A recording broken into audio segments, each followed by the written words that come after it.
hello to all my BC WrestlePod nerds out there, and welcome to another rendition of the Takedown Troop, your TNA review show here on the BC WrestlePod networking conglomeration syndicate podcasting YouTube Twitch thing we do every single day of the week, except for Thursdays. Except for this week, because we were live yesterday. Me and Andrew covered Progress Wrestling, so we lie sometimes. Anyways, I am one of your hosts, Mikey, here with another exciting breakdown of TNA. Lots of things to go over, because TNA is just dropping all the things, not for one, but for two shows at the same time, which is kind of crazy. And this evening, I am joined by one of my lovely co-hosts, Papa Oso himself, Will, who may or may not be enjoying these later start times. The jury is still out. Nope, I'm good. Cool. So, unfortunately, our newest member, JT, could not be here this evening, but has profusely apologized and said he would make it up to both Will and Dragon Boat practice was kind of a crazy one for him this evening. So I will be discussing that with him after we're done with the review. But for the next 10 weeks, I'm going to get this out of the way. This will be the new starting time. This is when we'll be doing our TNA reviews, which is 9 p.m. Pacific, 11 p.m. Central, midnight Eastern. I know, it's crazy, but it's only for the next 10 weeks because the three of us agreed schedules are kind of getting crazy. But to be fair, there's also like a nice little 2-week break coming up very shortly, because instead of TNA reviews, we'll be covering everything that is WrestleMania related. Anyways, it is a lot of fun. But yeah, me and Will are going to just go straight into it. Before we go into TNA though, if you like what you see here, or even if you don't, we still want to hear from you regardless. So make sure to comment along during this live review. Leave comments on the playback of the videos, whatever you find fancy. And of course, if you want to see more of our shenanigans, you can follow us on pretty much every social media site that we could get our hands on at BC WrestlePod, where not only can you find news reports, but you can also find the weekly television report cards for the TV shows. You can find report cards for the pay-per-views and the PLE events. And you could also totally find not out of context clips that surely will not come to haunt us when we, apply for jobs or, we get big and famous. Or who knows? Because apparently in 2025, the biggest way that you know that you have made it on the internet is when the internet tries to cancel you. So we haven't gotten there yet. But one day we will try to get canceled, but not really. So, okay, before we jump into what kicked off TNA, I want to give my initial thoughts and have a quick conversation with Will, because Will, lots of things happened this episode. Like, it was only a 2-hour show, and I was just like, my brain hurts from the amount of announcements and one championship no longer being a thing, but we're getting a new one. And also Santino probably being the best thing that happened this show, because I could not stop laughing every time he was on screen. We're going to get into a certain part where he broke up a makeout session, which I've got the picture at the perfect part. Is fantastic. But this is a whirlwind episode. I enjoyed it, but my God, my brain hurt with all the announcements and the newses and the changes. I was like, what is happening? TNA, you're not supposed to cram all this. I don't know about you, Will. This felt really short, like more so than I thought. And it just felt weird. I was like, this was a weird way to open the show. I was like, it was less than 5 minutes. It was a total setup match. That's why. True. That's why it didn't go as long, because Joe had to get injured. It's like, all right. Although I will have to say that I did enjoy watching Frankie get his ass handed to him by Joe Hendry. And I was loving that part of it. However, I really kind of wish Elijah had jumped in a little bit at least. Instead of playing Peacekeeper? Yeah, instead of playing the sort of, wounded. He was like, and I was like, no, dude, get in there. Help your dude out. But other than that, I mean, yeah, it was super short, and yeah, I agree. I think it was weird to put this here. We could have put this in the middle of the show, honestly. Yeah, I mean, seriously. I mean, because we don't even, as we go, I think we only come back to it once, right? Or twice, because we see Joe and then they talk about it later. Well, I'm glad you brought that up, because literally the next thing we go, so after this match happens, the brawl breaks out, we go to a commercial and we come back and we're backstage with Joe Hendry. Yep. I just want to stare at this picture really quickly. I know. All right, let's keep going. But we are backstage with shirtless Joe Hendry. As it should always be. And he is with our TNA doc, who, Joe can't move his shoulder, so there might be a shoulder injury. And at first, I was just like, I'm going against my better judgment, but I swear to gosh, if Joe Hendry is actually legit injured, I may or may not be a little upset. And then, spoiler alert, we kept getting updates and reminders. I was like, oh no, he's fine. He's good. I'm like, I'm pretty sure he's not injured. Yeah. I was like, don't play. Listen, normally I'd be like, well, okay, that's fine and everything. But because I will be at Rebellion, I'm like, don't play with me, TNA. Don't do this to with me. Because a TNA pay-per-view without Joe Hendry, I might actually, to quote Kendrick Lamar, I'm about to burn this to the ground. I will burn everything to the ground. Not really. I'm not lying. I would. Because I would be like, I'm so excited. I can't wait. And then suddenly he's like, not there. Oh my God, I'd be so pissed. I would be so pissed. I was like, I need to see Joe Hendry in all his glory in more ways than one. Yeah. I'm going to send this to Will and he's going to make this the wallpaper. I'm just kidding. But how do you know it's not already my wallpaper? That is very true. Oh my goodness. Hey, there's a reason that we're called the Bi-Conics up in this piece, okay? We are all queer coded and we love each other here.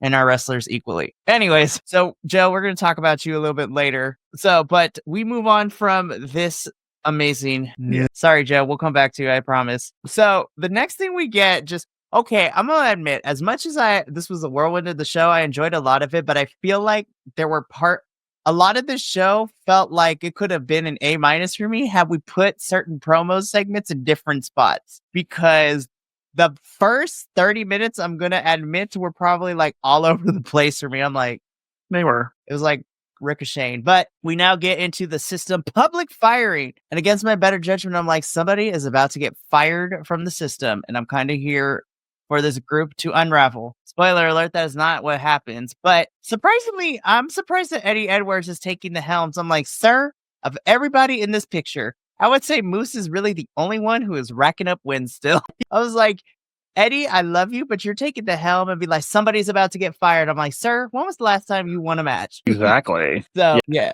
So let's break this down and then we can give our thoughts. So Eddie comes out and then all the members of the system come out one by one. Alicia, JDC, Brian Myers, Moose. And, Eddie asks all of them the same question, if they're in or out. Alicia, JDC, and Brian say yes, so they get their system rings back. Eddie goes to Moose, asks the same, but before Moose can answer, we get interrupted by my favorite, newest distraction on TNA, Mr. Cody Deaner, who basically tells Moose that he is better and bigger than the system. And I'm like, listen, Deaner, I was like, I don't know what your place is right now in TNA, but honestly, I cannot agree with you even with more. I feel like of everybody in this little faction, to a certain extent, Moose is probably your biggest name, star, whatever term you want to use here. And Deaner's like, you should probably just leave the group, man. Let it be the people's choice. To which Moose responds to Cody Deaner by kicking him in the face. I was like, you know what? I'm not mad at it. But yeah, the first half of this, I was just like, I feel like I'm wasting my time. I'm cringed. Is this how I'm supposed to feel? No? Okay. All right, Will, what were you going to say about this whole public firing? I know this whole thing was, I'm so tired of the system. I'm so done with them. And this whole, all of a sudden, like, what, we're re-energizing ourselves? And I was just like, okay, I don't care. I literally don't care. The most exciting part of the whole bit was when Deaner came out and got his face kicked in. And then I was like, okay, well, yay, look at that, some action. Instead of us sitting here listening to Eddie Edwards talk, and it's like, and I love Eddie. Don't get me wrong, guys, just so y'all out there, I love Eddie Edwards, and I hate the system. I don't see a purpose for them anymore. I think I saw them when they first came on. I saw their purpose and I was like, yeah, because we needed a faction. We need something to kind of stir things up. But now it's like literally it feels like they've overstayed their welcome. Well, commentary remind us that this group has been together for almost a whole year now. I'm like, damn, it's been that long? Yeah. That's crazy to me. Just my take on it. So I cannot believe I'm saying this, but I think Moose and Deaner are going to have interactions leading into the rebellion. I was like, I would not be surprised if Deaner ends up being part of Ultimate X. We're going to talk about it because I may or may not have woken up not only my dog, but the rest of the house with a certain announcement later on that we're going to talk about. But we'll get there. But I agree with you, Will. I think this whole public firing thing was just not set up the way that we thought. And I think this segment was also doomed from the beginning too, when we got the recap that the reason this came about is in a digital exclusive, not even on air during the episode last week, that Eddie Edwards said that there was going to be a public firing next week from last week's show. I'm like, yeah, this segment was doomed from the start. But if the system needs to recharge, reboot, whatever, cool, fine. Just don't let them talk. Like, give me like 2 weeks of them not talking. Let's just everybody fight, which hopefully is the case when we get to Santino and his magical bingo balls, minus the bingo. Santino was so bad. It was so good this episode. I do not care. I was just like, I know. He was the best. So after this whole public firing nonsense, we go backstage with Gia Miller, who is talking with our ladies, the knockouts. So Team Masha, which is Masha Slamovich, Zaya Brookside, and Liang Li, talking about their upcoming match this evening against Tessa Blanchard. And, you know, which we now found out, thanks to the graphic, it would be Tessa Blanchard, JCJ, and Jasmine Nick. So our girls from NXT and Fatal Influence teaming up with Tessa to take on these three right here. So this was a promo to set up what would end up being our main event, which was kind of nice. I was like, oh my gosh, women's main eventing. Let's go. So we're going to put a pin in that because Masha, girl, I love you. But I don't know, man. When we talk about your match that got made for Rebellion, it seems like we actually might pull the trigger on something that I don't want. But we'll talk about that when we get to that part. Because first, we go backstage and we find out that Moose is in a world of trouble because Santino's just like, I can't believe you just kicked Dina in the face.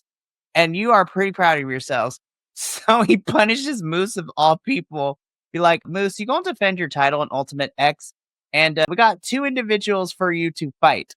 And I love how they popped up this little Twitter graphic in the middle of this whole thing, too. But to get a better look at this, Moose finds out via the social medias and Santino, don't worry, this won't stay this way because like an hour later into the show, we will be adding one more person to this graphic. But at this point of the show, we knew that Moose was about to enter Ultimate X, and the first 2 participants alongside Moose will be Matt Cardona and the youngest in charge, Leon Slater. I'm like, I swear to God, I don't care who else is in this match.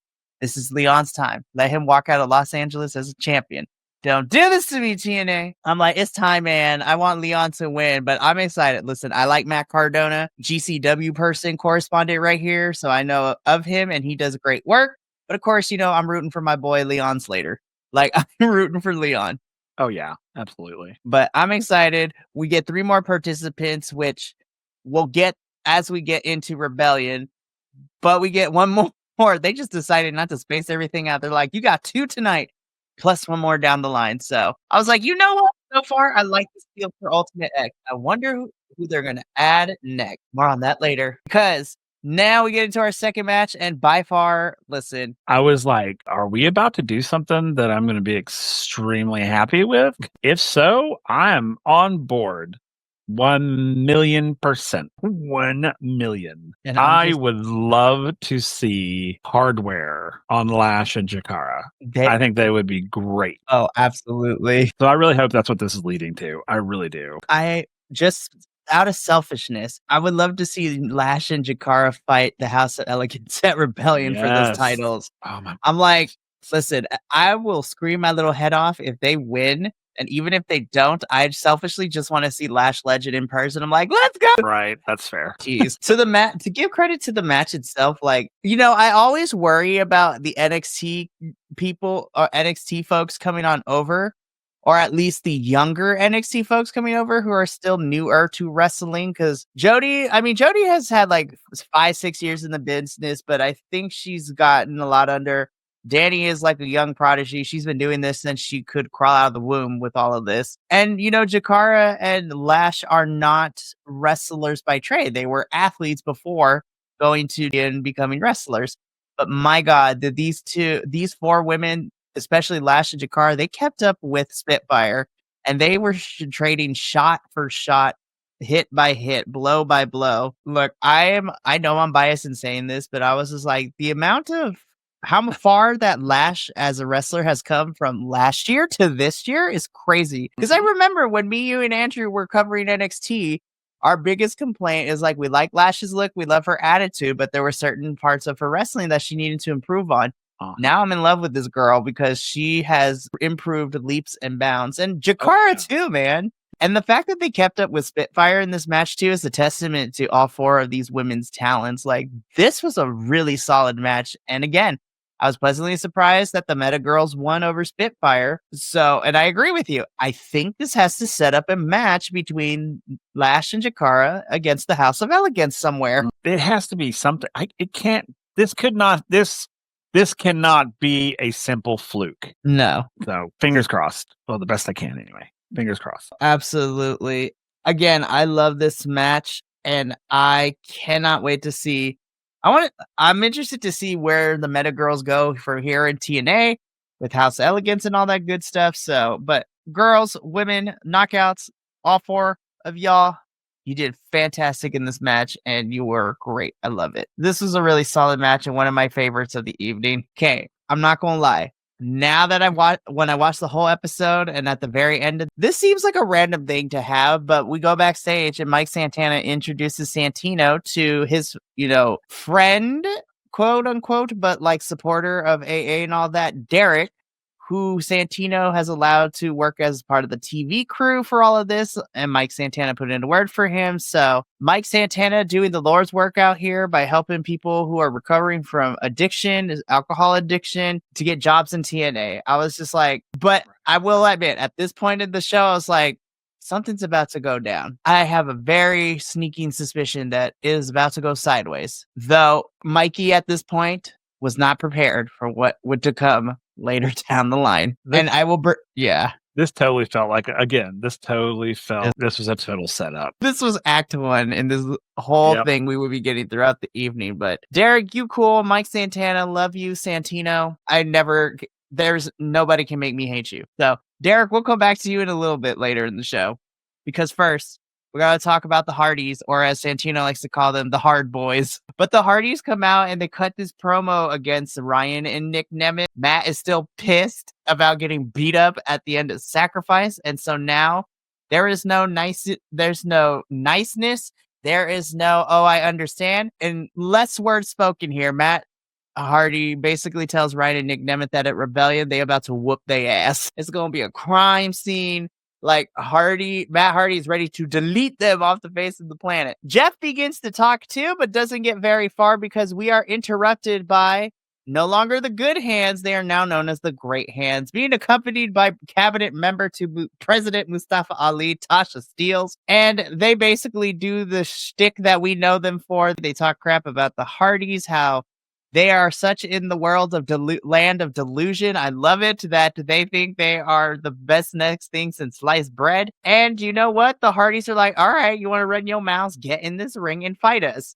And then Santino makes this match. And the Hardys, on top of that too, offer this with Santino agreeing that if the Great Hands can beat the Hardys in this match, then they will be basically number 1 contenders to the tag team championships. Spoiler alert, they do not. This was a beautiful move by Matt. I'm not even gonna lie. This was nice. I was like, oh, yay. I love this match. I really, really did. I thought both teams worked really well together. The Great Hands are really good at selling, like getting the bricks beat off them. And again, the Hardys do pick up the victory. And once they're celebrating in the ring, which cuts back to backstage, which sees Ryan Nemeth watching on the weirdest slanted big plasma screen TV they could find. I was like, it's not even standing up straight. It's like slanted. I'm like, okay, I ain't mad. Which then, Ryan begins to run his mouth, but to himself about, the Hardys being washed up and all that stuff before a whole entire brawl breaks out between Ryan and the youngest in charge, Leon Slater. Leon's like, yo, man, I'm not going to have you talk bad about the Hardys, and they taught me. And so these two get into an altercation, and they have to be in a pull-apart brawl. I was like, I kind of like this more intense Leon Slater. I'm not even going to lie. Like, I love seeing the intensity, and he ain't going to take nobody shit, especially not from one Ryan Nemeth and his big brother, which was, feels like one of the guys now, because originally he kind of felt like the boy on the outside watching. I like this, whatever is going on between him and Ryan Nemeth. I love it. The only thing I want this man to win something. Give Leon Slater something, for crying out loud. I'm tired of him getting his rear end beat. He's good. I mean, he's really good. And I'm honestly and truly, he's better than some of our veterans. to be quite honest. And I know it's probably an unpopular opinion, but I believe he's better than some of the folks that have been there for a while. And they really need to kind of put him in the front row somewhere. It doesn't have to be a championship necessarily, like a title, but which would be nice to have him in a title eventually, but he needs to be up front. They need to put him up front. I mean, seriously. So, and I hope, again, selfishly, I hope that chance comes at Rebellion with him being in the Ultimate X match for the X Division Championship. I honestly think it's time to start giving Leon Slater. He's been here for almost 2.5 years. He's been working hard. He doesn't complain, at least from what I hear. And you know what? I think it's time to have him start to be the face of this current era of the. Now that we no longer have like a speedball Mike Bailey to be that face. I think Leon would be a good change. I think Moose has held on to that X Division Championship long enough. And I think it's time to, at least until Slammiversary, let the reign of Leon Slater begin. So we shall see when Rebellion comes, but Leon is going to be a busy man, not only in TNA, but he has a busy jam-packed spring as well. He's competing in Las Vegas over WrestleMania weekend in Progress as a tag wrestler, and then he'll be going back to the UK in May for the tournament that Progress Wrestling's having. So man's gonna be busy, booked and blessed. Can never complain about that. I knew once we saw this backstage update, the Gia Miller injury report with our TNA doc, I knew, oh, this is definitely a work. Okay, I don't really have anything to worry about now. I was like, this is the third or fourth time by this point of the show that they reminded us that Joe Hendry has sustained a shoulder injury. I was like, okay, it's a work. He's going to be fine. So we're good. I love this dysfunctional, chaotic couple. They are wild, and I'm here for all of it. So Steph and Mance come out. By the way, I have to say, I know they're a real couple in life, so they could definitely do the things that I love this dynamic that Mance is the psychotic, like, killer, but Steph is the one that keeps him on the leash and is literally step on me senpai with him all the time. She wears the pants in this relationship. He is so smitten with Steph. He's like calling her baby and all that stuff. I was like, that's cute. But I'm also a little creeped out. But like in a great way, I'm like, but okay. But then we get the announcement that in its place at Unbreakable in a couple of weeks, TNA will crown its first ever TNA International Champion. When you say international champion, I'm like, I better see that championship or people from around the world come to TNA to fight for this thing. International championship, I need wrestlers from around the world, from other promotions to come in and fight for this thing. If that is the case with this, I'm okay with the TNA Digital Media Championship being retired. Yeah. So, I'm excited, but yeah. No, I agree. I am too. But the funny thing is because the Digital Media Championship has been so, dare I say, broken for the longest now that I think this is the best move for it. Because we were like, and we've said it before, we're like, either they need to put somebody in the Digital Media Championship that makes it worth something, or they need to scrap it altogether. And I like that they're just basically scrapping it and switching it with a different title, which I'm hoping to the Lord on high that they'll take it seriously. And it sounds like they will because they've given it a legitimate name. So maybe that's going to change how that title is presented, which I'm very excited about. I am too. And with this announcement comes that at Unbreakable and leading into Unbreakable in 2 weeks, because in order to honor the Unbreakable of 2005, which has probably the greatest TNA match in the company's history, a triple threat between AJ Styles, Samoa Joe, and the fallen angel Christopher Daniels, there will be a series of triple threat matches to qualify each winner into a final triple threat to become the inaugural international champion, which makes me really excited. And then, of course, we ended this announcement with Sami Callihan and Eye Patch choking out Mance with the bat. I was like, sexy violence. We love to see that. And then he threw Mance off the stage. I was like, yeah, Mance can take it. I've seen his death matches in GCW. Like, he can take it. We're going to talk about these two a little bit later because as soon as I saw who was in that triple threat to move on to Unbreakable, to be in that, to become the inaugural, international champion, I'm like, Yeah, process of elimination says that individual's moving on because Mance and Sammy gonna kill each other the whole entire match. Don't be cowards, TNA. Book me a Monsters Ball match between these two at Rebellion. Book it, you cowards. Anyways, moving on. This was some Gone Girl shit that I was not prepared for. I was like, holy shit, we're kidnapping people now at TNA. Damn, we increased the budget for this. Also, I kind of need Tasha Steelz to be like a new Bond villain because I am digging the vibe she's giving in this picture. She literally has Derek kidnapped. And I was like, oh my God, Tasha, like, where we had you at towards the end of last year to where you are now, I'm like, girl, you entered a villain era, and I'm gonna say it. I think putting her with Ali was probably a really smart choice because I love this refreshing character for her. Oh, I agree. I like this. Dare I say, and I'm sorry, I'm going to say this, but dare I say, I like this less ghetto character because that sort of stereotypical, rough neighborhood character to this sort of like riding on the power train, this sort of like kind of feeding off that power that Ali has and it kind of rubbing off on her. She's starting to dress the part and feel the part. And yeah, she's becoming like a true Bond villain, which is fantastic. It's like, oh, it's so great. I love it. I do. I love this new version of her. Oh, absolutely. So Tasha has Derek kidnapped, and then we see Derek get thrown into a van.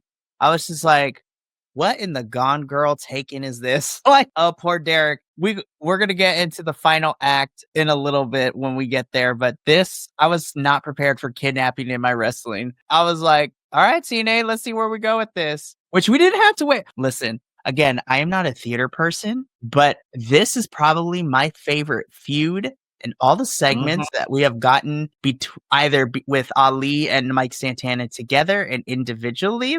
But listen, so far, I think Ali has my vote for best heel or bad guy at 2025. We're far enough in. This shit right here, Will, I was like glued to my screen. I had to watch this episode again because the first time through, I did not take any notes during this segment. And even on second watch through, I still didn't take notes, but I had to write something down because I wasn't going to forget. But again, the cerebral assassin that Ali is using right now, playing mind games. It's now going just beyond, playing mind games with Mike. Now he's messing with everything that Mike stands for.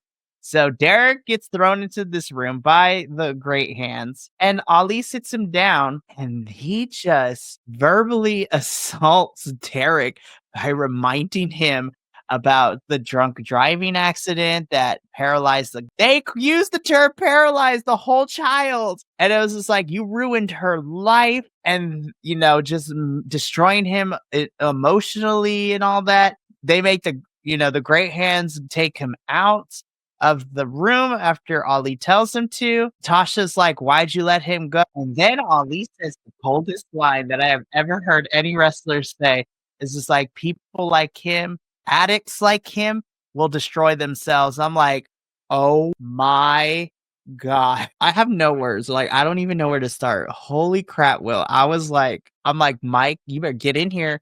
Mike, you better take him down. This does such a good job for me because, I love Ali as a person. I think he's amazing. This is probably, again, we talked about it when he came back to the company after his first time with TNA last year. I was like, we love the presidential character. We need him to do something a little bit more. I think he heard us because holy shit, this is crazy. I'm like, I don't have a loss for words because the amount.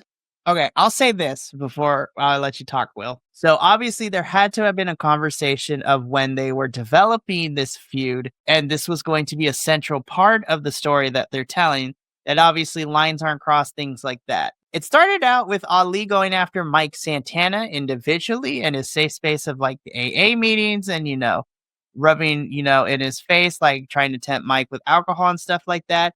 But now we have expanded the paradigm that is the drama of this story because now Ali is no longer just going after Mike the person. He's now starting to go after Mike's supports, like what Mike stands for, what makes him Mike Santana, the character and the hero that we love.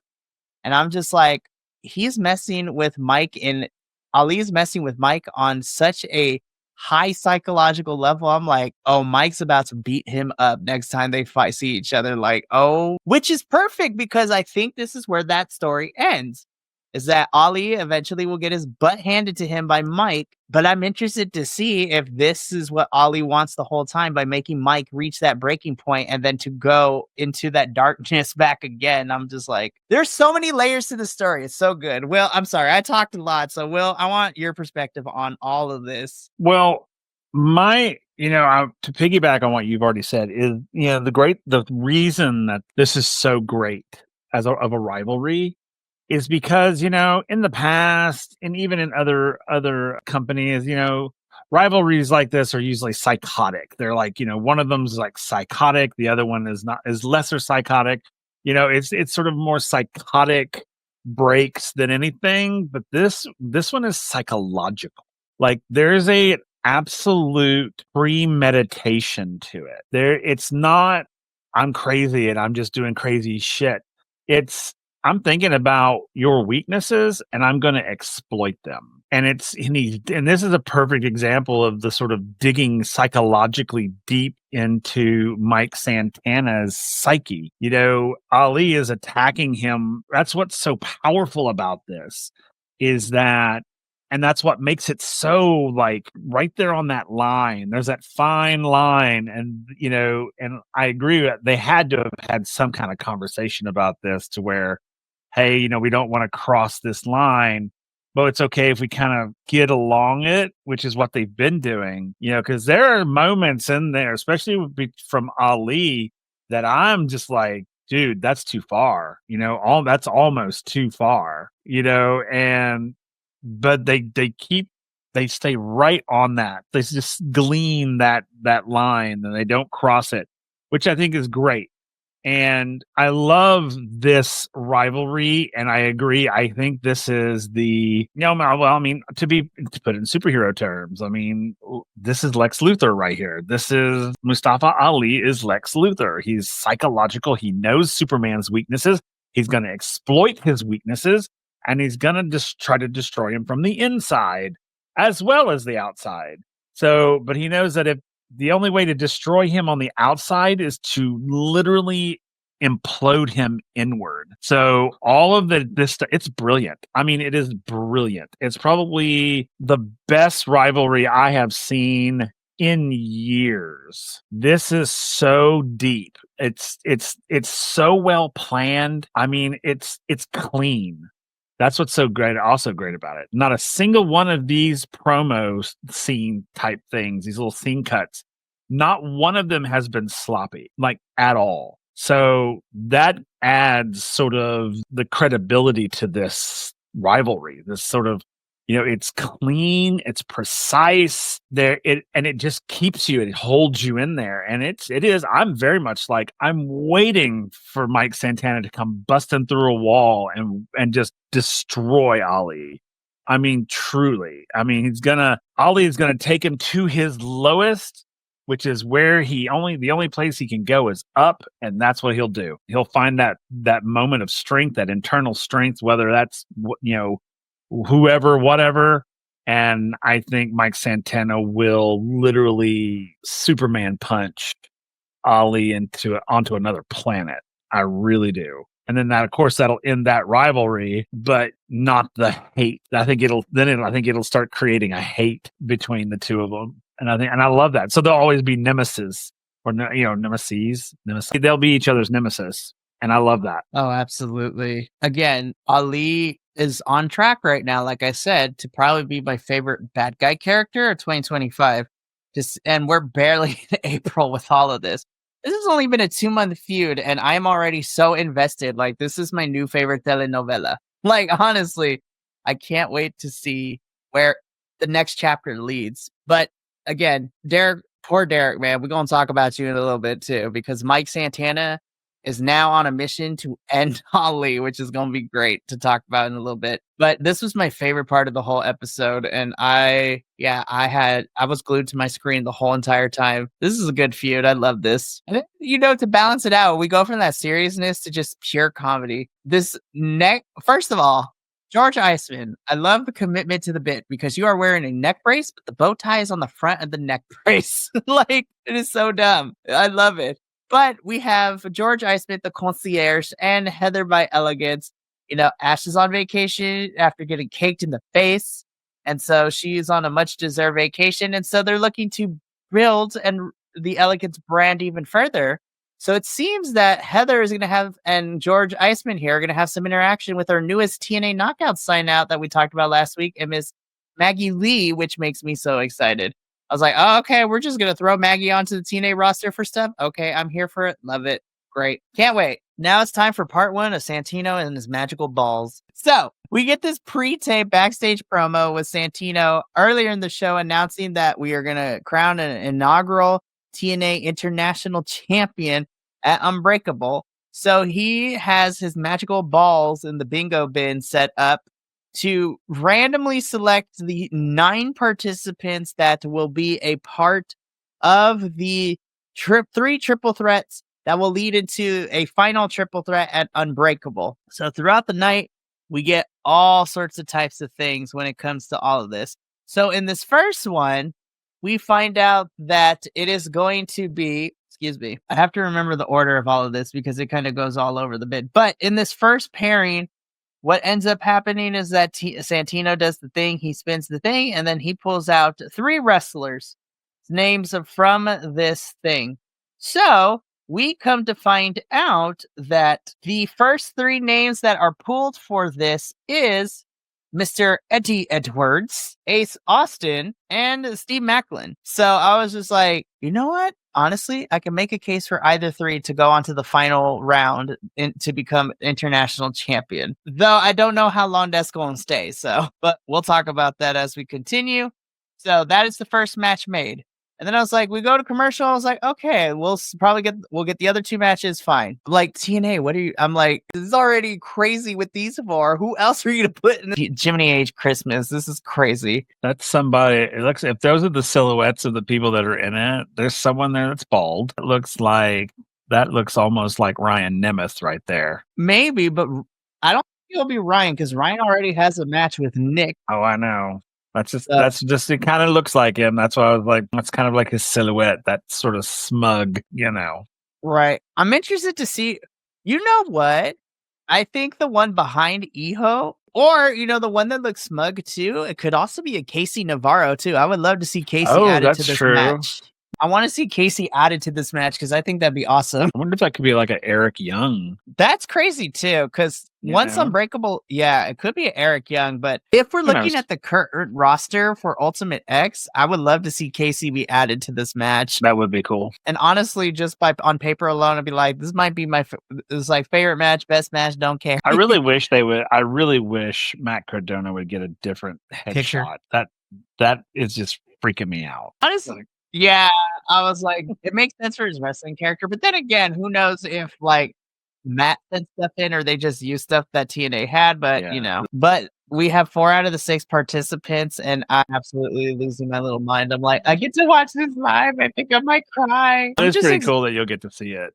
I'm just excited because I was so excited when you and Michael got to go to Genesis and got to see, honestly, Josh versus Mike Santana. Like I said during our review of that pay-per-view, was probably my favorite match of the whole entire evening. The fact that you got to see all these wrestlers live, I'm like, and I'm just excited too because TNA rarely comes out to California. I was like, finally! I hope this is not the last time either because I would love it. But I'm excited for this match. We got 2 more participants that we'll probably find out about as we get closer to Rebellion. So I cannot wait. Oh, I just found something. It says that Casey Navarro. It says Hijo de Vikingo, Casey Navarro, Leon Slater, Matt Cardona. So far. Okay. So spoiler alert. Yeah, it seems like Casey's going to be added into it as the next couple of weeks go along, which makes me excited. Which also makes me wonder who's going to fill out the 6th and final spot. So again, we have a couple weeks until Rebellion, but I'm excited. But let's talk about this. I had to make sure I double checked when I was watching this. I was just like, this is the main event, but we still got lots of time left. What is happening? They gave these girls 15, 20 minutes. And I was just like, honestly, just, spoiler alert, still not happy that Masha got pinned at the end of this. But I will say, this is my favorite match of the whole entire night. Mine too. Of course, I knew and Tessa were gonna bring it. The Angli and Zaya are great. I want to shout out JC and Jasmine because they kept up with these TNA girls. Like all 6 of them were fantastic. This was such a great match. I loved it. Oh, I did too. This was awesome. It was better than I thought it was going to be. Like way better. Yeah. I agree with you there too, because no shade to JC and Jasmine, but they're still fairly new in wrestling. Dare I say, I feel like, well, JC has been around in NXT longer than Fallon, and Jasmine's the youngest when it comes to in-ring experience. She could have fooled me this evening during this match. Yeah, I agree. I thought they all performed very well. Like pretty like high standard performing. I mean, I didn't feel like anyone was weak. I thought and I hate the idea of what we believe is going to be happening, but I have to say, Tessa, JC, Jasmine, and I mean, they all worked really well together.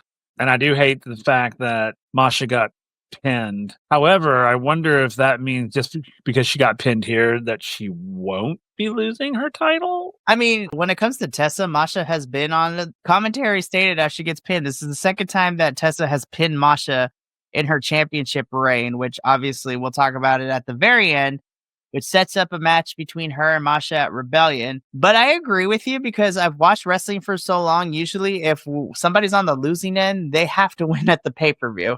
Yeah, that's why I was wondering. I was like, ooh, because she pinned her once before, and then she got pinned here, and then I was like, surely this is the formula happening right now. So one can hope. Yeah, I don't know if I'm ready for Masha to lose the title. See, I mean, either. I'm not sure I'm ready for Tessa to have the title yet. At least not right now in the year. No. Like, I think she eventually, absolutely. Like at Slammiversary, I'd be like, yeah, okay, that's fine. Yeah, because Masha got the title of Bound for Glory in October, so it's like, yeah, okay, we'll see what happens. I will say though that one other thing that happened is that Zaya Brookside and Rosemary also be eyeing each other. So I'm like, bring back the feud. I love that Rosemary's just creepily looking around all over the place and keeping her eye on the Knockouts division. Literally, she is Donnie Darko, the Raven, insert like gothic aesthetic right here. I love it. Love it. But this was a really great main event, which I absolutely love. This was fantastic. Back to Santino and his magical bingo balls. He draws 3 more names, and we come to learn that the next triple threat is going to be Zachary Wentz of the Rascals taking on JDC and Eric Young. And I was like, also another great match on paper. I'm actually interested to see how these 3 go against each other. Yeah. So I'm like, there's a lot of moving parts. Macklin's in a qualifier. Eric Young is in this one, but they're not in the same one. I'm just like, something's gonna happen. But we only gotta wait 2 weeks until Unbreakable to see what happens. Yep. But we move on. Mike is coming for blood. Let the violence begin. Poor Derek, man. Welcome to the job. Your first day, you get kidnapped, psychologically screwed. It's like you break your sobriety in a singular day. That's a wild day, Derek. I'm sorry this happened to you. That's rough. But it is. But on the flip side, not Mike Santana. Michael Santana is coming for vengeance and for blood. I like when I'm here for when Santana gets angry because he's about to whoop some ass and it's going to be so satisfying to watch. Oh my God, it's going to be amazing. It is. So for the final time in this episode, Santino and his magical balls, we get the final matchup for the International Championship, which gets changed because, in the middle of this, Patchy the Pirate over here and Sami Callihan comes on over, says, is like, you owe me, that if I don't get my way and if you don't say yes, I'm going to fight him anyways. So Santino says, okay, I can't really fault you on that.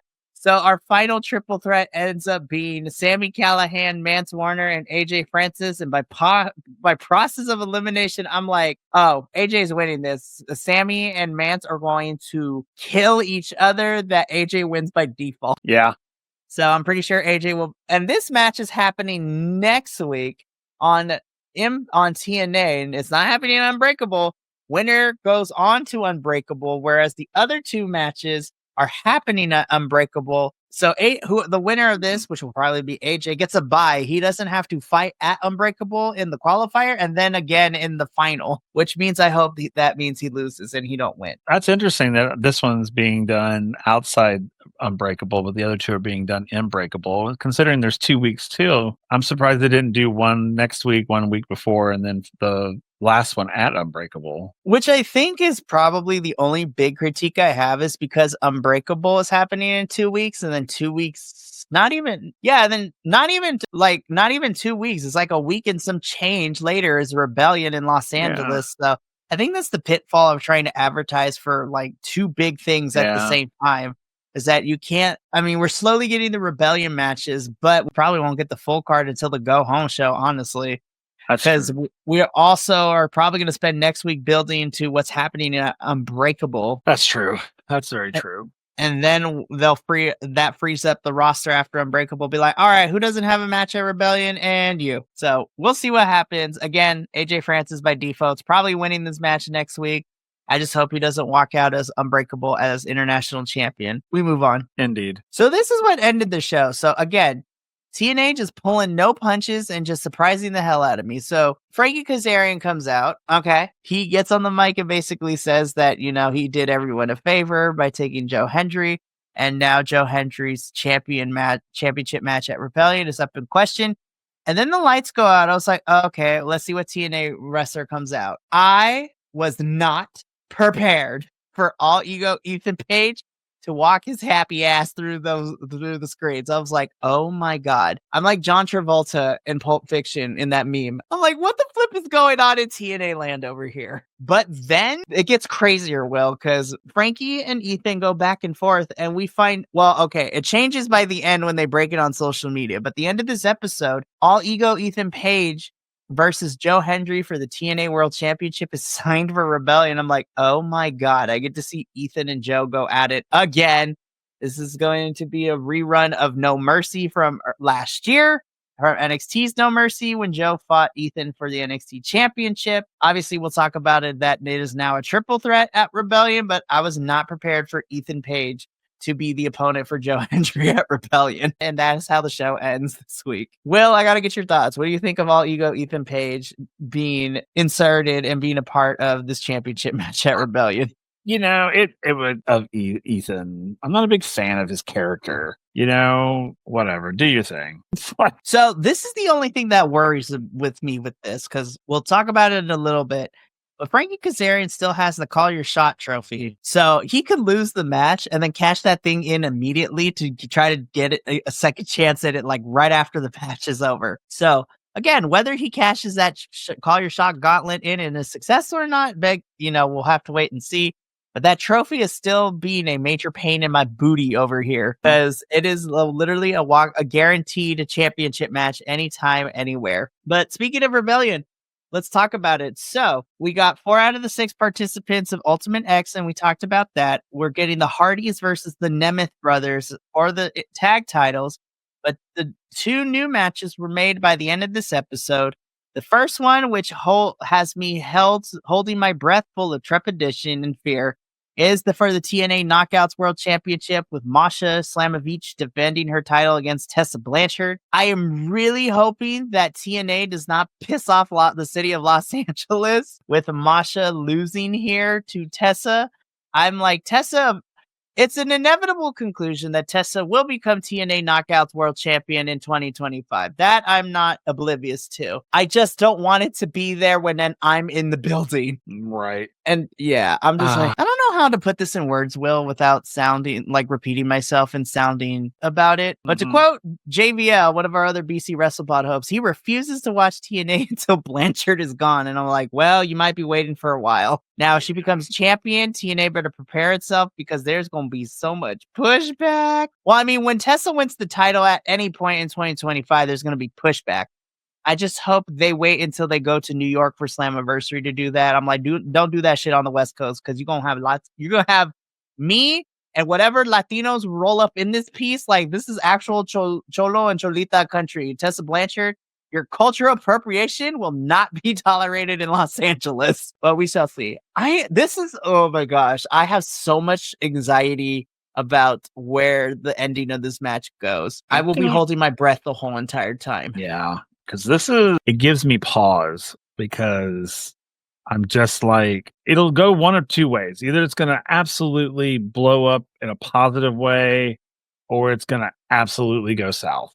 And then TNA is going to have to backtrack. They're going to have to try to do this, that, and the other, or she'll win it and then she'll lose. She'll turn around and lose it immediately. I mean, it's like, it's going to be bad no matter what. It's just how bad is it going to be? Because even I'm just like, even I just learned about her and what she did and what was going on. And even I'm just like, this is a bad idea, dudes. She shouldn't be here right now. She needs to apologize. I'm sorry, but she does. She needs to address what happened. Yeah, girl. she needs to find a way in character or whatever you need to do. But there's an elephant in the room and you need to address it. Yeah, so I will be holding my breath the entire time to watch. And okay, the other reason too that I'm really worried about this, and this is like a very stupid reason I have to admit to myself, but I'm taking my mom with me to Rebellion. She is joining me. Doesn't watch TNA, doesn't know any of these wrestlers, but we have this relationship where we want to be involved in each other's interests. So she puts up with my wrestling and then I enjoy going to hockey with her. Like that's her jam. I wouldn't hate to have to explain to my mom who Tessa is, all the crap that she has done, like the controversy behind her, and then have my mom in the building if Tessa wins this thing. I'm just like, that is not I think the show is going to be incredible, but this will be a joy killer if Tessa walks out here and my mom is present. Again, that's really stupid of me to say, but these are the things I think about. I was just like, I don't want her experience, her first time with TNA, watching a bunch of people boo Tessa out the building. Yeah, that would suck. I mean, and that's just a me thing. My mom says she's not like super too crazy about it, but I just don't want her first TNA experience to be that. So, agree. Again, I don't work for TNA. I am not a booker. I don't make these decisions. So we'll have to wait until Rebellion to see which way the wind blows with this Tuesday. It seems he's going to be entering a program with our new NXT North American champion, Ricky Saints. So I don't see Ethan losing this one. I'm going to be honest. I think Frankie is in here to take the pin. But because of that stupid Call Your Shot gauntlet trophy, that also gives me some pause. I was like, he gets pinned, he loses, but he can cash that shit in and like screw Joe or... Oh my God. I didn't even think about that. But regardless, whether or not that happens, that trophy gives me pause with this one because I think Joe will win. And per the rules of prediction, I think we will get a point because I'm not counting the Call Your Shot cash in. But I'm afraid that Frankie's cashing this bitch in at Los Angeles. Oh, wow. And I'm like, I don't like the idea. But, the funny thing about it, though, is... Oh, I think you're right. I think this thing gets used. Now, whether it's successful or not, only time will tell when Rebellion comes around. But I really don't see Frankie holding it on for much longer. I don't either. The funny thing about it is I think we've reached that point where it's like piss or get off the pot, and it's just like, use the damn thing. You've got it. Use it. What are you waiting for? That's what I don't get. I mean, if you're waiting for this, okay, great. Then use the damn thing. I'm tired of him walking around with this stupid thing. And to me, it's not even a matter of wanting to use it. I think he's wielding it because he's like, I've got this power in my hand. Because I think he knows that he can't win against Joe Hendry. I think he knows that, but he's using that trophy as like leverage to get something. And I don't know. I'm kind of over it. I'm just sort of like, okay. How much longer are we going to play this out? Because he's had that thing for how long now? Yeah, same thing. He won in that Bound for Glory on the pre-show. So he's had it for 6 months. Come on, dude. I think it's plenty of opportunities to use it, and he hasn't. No. Also, yeah. So we'll see what happens with all of that. I'm still looking forward to the match at Rebellion, mostly because, I want to establish Frankie Kazarian, the wrestling character, is not my favorite thing. Frankie Kazarian, the person, is a stand-up guy. Love him. But I honestly think he was inserted in this match to A, take the pin, and B, to cash in that stupid trophy. Yeah. But I'm still excited because I get to see Joe Hendry defend this thing. And despite, my ups and downs with Ethan Page's character, I am excited because he is a damn good wrestler. So it's crazy to see. But that does bring us to the end of our TNA review this week. There's a lot of information to be unpacked as TNA is, promoting and developing storylines and things for Unbreakable and Rebellion, which is crazy. So, but to before we sign off for the evening, I kind of just wanted to give you a little preview of what remains this week. So tomorrow evening, my butt will be back in this chair, but I will be joined by Adolfo and possibly a Wild William down here. As well, at least for sure, me and Adolfo, and hopefully Will can join us as we will be here at 7 p.m. Pacific, 10 p.m. Eastern to watch MLW's Battle Riot, which is going to be a lot of fun. Not only do we have some fun matches, like we have a triple threat between Hechicero and Templario, but we also have some championship actions with some of the MLW champions. We got some Japanese wrestlers coming through from, TJP. So we get women's Japanese wrestling, which is going to be good. But of course, the main event of Battle Riot is, the Battle Riot match. Will Matt Riddle be able to survive 39 other people and walk out the Battle Riot as still MLW World Heavyweight Champion?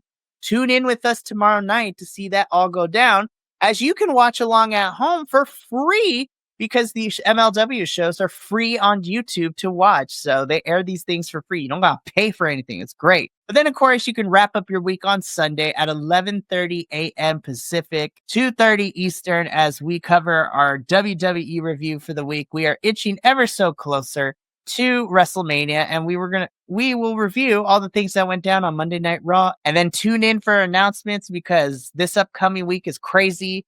Me and Adolfo are going back to Japan for AEW has a pay-per-view. The NXT crew and CMLL crew will be able to review stuff. We'll be back next Friday for another TNA review. It's so much fun stuff, but we do got to get up on out of here. So for myself, Will, and Spirit, our other host, JT, and the rest of the BC WrestlePod family, remember, take care of yourself, love one another, stay Bi-Conic, and more importantly than anything, you always deserve to finish your story. We'll catch you tomorrow for our MLW Battle Riot watch along. Thank you so much for tuning in to another Vibe Tribe production. What's going to happen next time? Well, you're going to have to tune in to find out. But until then, remember, take care of yourself, love one another, and as always, make sure that you keep the good times rolling. Thank you for being here, and we'll see you next time.